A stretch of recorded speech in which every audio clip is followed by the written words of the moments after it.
எவனாவது ஒருத்த திமுக என்ன செஞ்சுன்னு கேட்டா, டே என் பேருக்கு பின்னாடி இந்த சாதின்னு போட தூக்கிட்டு BA BL ML டிகிரி போட வச்சு இயக்க திமுக தானு திமுக சொல்லுங்க. வணக்கம்.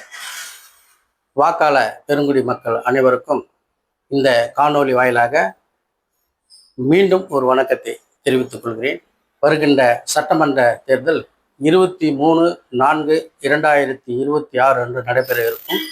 இந்த சட்டமன்ற தேர்தலில் தமிழகம் முழுவதும் உள்ள நமது வேட்பாளர் திமுக சார்ந்த கூட்டணியும் சார்ந்த வேட்பாளர்களை ஆதரித்து மாபெரும் வெற்றி பெற செய்யுமாறு தமிழக வாக்காளர் பெருங்குடி மக்களை அன்போடு கேட்டுக்கொள்கிறோம். திமுக தளபதி நம்பர் 1 இணையதளத்தின் வாயிலாக.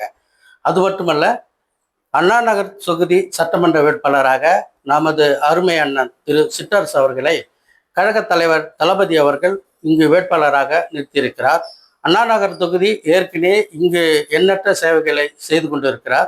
அது மட்டுமல்ல, 105வது வட்டத்தை பொறுத்தளவிற்கு அதிகமான அவர்கள் சிறப்பான செயல்பாட்டினை வெளிப்படுத்தியிருக்கிறார். இதை போன்று ஒவ்வொரு வட்டத்திலும் ஒவ்வொரு கவுன்சிலர்கள் சிறப்பான செயல்பாட்டினை இந்த அண்ணா நகர் தொகுதியிலும் வில்லிவாக்கம் தொகுதியிலும் செய்திருக்கிறார்கள். வில்லிவாக்கம் மட்டுமல்ல, சென்னை முழுவதிலும் உள்ள தொகுதிகளில் அனைத்திலையும் இன்னைக்கு சென்னை என்ன நிலைமையில் இருக்கிறது என்பதை அனைவரும் பார்ப்பேன்.